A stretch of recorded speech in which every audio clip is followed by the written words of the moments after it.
नमस्कार दोस्तों, मेरा नाम अनूप कुमार है। कहानियाँ सुनाता हूँ। ये कहानी अमन राज उपाध्याय की लिखी हुई है, एक हसीन ट्रेन यात्रा। बरसों बीत गए, पर आज भी जब मैं अपनी उस ट्रेन यात्रा के बारे में सोचता हूँ तो मैं काफ़ी रोमांचित हो जाता हूँ और ना चाह के भी मेरे आंखों के सामने वो सारा दृश्य आ जाता है। ये उन दिनों की बात है जब मैं गवर्नमेंट एग्ज़ाम की तैयारी करता था, जिसके सिलसिले में मुझे काफ़ी ट्रेन यात्रा करने का मौका मिला। एक बार मेरा एग्ज़ाम सेंटर भोपाल पड़ा था। एग्ज़ाम बीत जाने के बाद मैं भोपाल स्टेशन पर आया। वहीं पे मुझे दो और लड़के मिले जो एग्ज़ाम देकर ही आ रहे थे और उन्हें भी उसी ट्रेन से गोरखपुर के लिए आना था।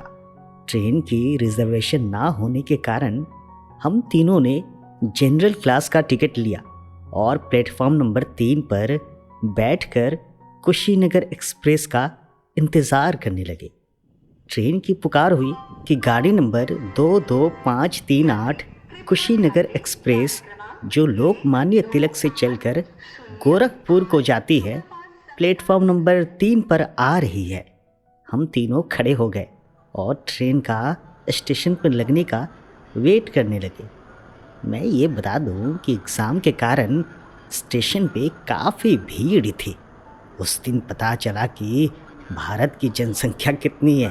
पूरे स्टेशन पे केवल लोगों के सिर ही दिखाई दे रहे थे। ऐसा लग रहा था जैसे मानो कि कीट मकोड़ों की भीड़ लगी है। खैर, ट्रेन के आते ही सारे लोग काफ़ी तेज़ी से चढ़कर अपनी अपनी सीट खोजकर बैठने लगे। भीड़ के कारण हमें जनरल क्लास में सीट नहीं मिली।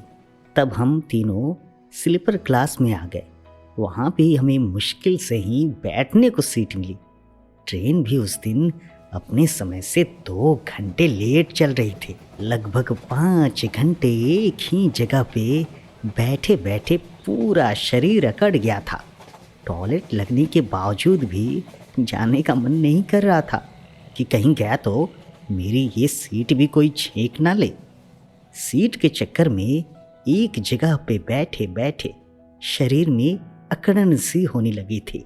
हाथ में मोबाइल लिए हुए गेम खेलकर जैसे तैसे अपना समय काट रहा था और मन ही मन सोच रहा था कि इतना लंबा सफ़र कैसे कटेगा, जब इतने में ही शरीर का पूरा हालत खराब हो चुका है तो कैसे कटेगा ये पहाड़ जैसा सफ़र। तभी ट्रेन विदिशा स्टेशन पे रुकी। वहाँ मैंने खाने के लिए बिस्किट्स लिया और पानी भी ले लिया और बैठ के वहीं पे खाने लगा। तभी एक सुरीली सी आवाज़ आई, क्या मैं यहाँ बैठ सकती हूँ छोटू? मध्यम कद, उम्र लगभग 19 से 20, काले घुंघराले बाल, होठों पे मैरून कलर की लिपस्टिक, चेहरे का रंग गोरा था। ट्रेन का जो साइड लोअर बर्थ होता है उसी पे 2 छोटे लड़के बैठे हुए थे। लड़के उन मोहतरमा को बैठने की जगह दे दी।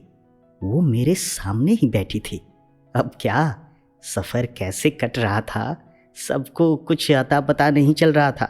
सबका ध्यान उन मोहतरमा पे ही टिका हुआ था, मानो जैसे उनके मधुर स्वर को सुनने के लिए एकदम बेकरार हो। मेरे सामने ही ऊपर वाले बर्थ पे एक जवान महाशय बैठे हुए थे। उनके बाल की कटिंग और पोशाक से ऐसा लग रहा था कि जैसे वो मुंबई से कमा के आ रहे थे। हम सभी में से उन्हीं को ज़्यादा बेकरारी थी उन मोहतरमा को देखने की। वो काफ़ी बेचैन थे, पर शायद अच्छे से देख नहीं पा रहे थे। आखिरकार वो खुद पे काबू नहीं पा सके और नीचे उतर गए और मेरे पास आके बोले, भाई क्या आप ऊपर वाले बर्थ पे कुछ देर के लिए जा सकते हैं? मुझे थोड़ी देर यहाँ पे बैठकर अपना शरीर सीधा करना है। थोड़ी देर बाद मैं फिर वापस वहाँ आ जाऊँगा। मुझे भी ये सुन के काफ़ी खुशी हुई, क्योंकि बैठे बैठे मेरा शरीर भी काफ़ी अकड़ गया था। मैं तुरंत राज़ी हो गया और मैं ऊपर वाले बर्थ पे जाकर जल्दी से लेट गया और वहीं से उन महाशय के करतूतों को देख रहा था। वे महाशय लगातार उन मोहतरमा को किसी न किसी बहाने से देखने में ही बिजी थे। देखते देखते किसी किसी बात पे थोड़ी बहुत बात भी होने लगी। वो मोहतरमा उन बच्चों से काफ़ी घुल मिल गई थी और उन्हीं बच्चों का सहारा लेकर ये महाशय उनसे बात करने का कोई ना कोई बहाना ढूंढने लगे। धीरे धीरे इन दोनों में भी बात होने लगी। महाशय अपना मोबाइल निकालकर उन बच्चों से लूडो खेलने के लिए पूछे, जिसके पीछे उनका छुपा हुआ उद्देश्य ये था कि वो उन बच्चों के साथ लूडो नहीं बल्कि मोहतरमा के साथ खेलना चाहते थे। बच्चे राज़ी हो गए और उनको भी लूडो खेलने के लिए राज़ी कर लिया और सभी मिलके खेलने लगे। धीरे धीरे उन दोनों में हंसी मजाक भी होने लगी। तभी उन मोहतरमा का स्टॉप आ गया। खेलते खेलते पता ना रात के 12 कैसे बज गए, उनको पता भी नहीं चला। मोहतरमा अपने स्टॉप पे उतर गई। उसके बाद महाशय को नींद घेरने लगी। मैं उनकी भावना को तुरंत ही भाप गया और जल्दी से अपनी आंखें बंद कर ली ताकि उन महाशय को ये लगे कि मैं सो चुका हूँ। वो मुझे जगाने का काफ़ी प्रयास किए पर जगा नहीं पाए। शायद सही कहावत है कि सोए हुए को जगाना बहुत आसान है पर जगे हुए को जगाना काफ़ी मुश्किल है। थक हार कर उन्होंने अपना प्लास्टिक उठाया और दोनों बर्थ के बीच में जो जगह होती है वहीं बिछा के चुपचाप सो गए। अब इसे मेरी मक्कारी समझिए या फिर महाशय के लड़की ताड़ने का प्रतिफल। अब फैसला आपके हाथों में है।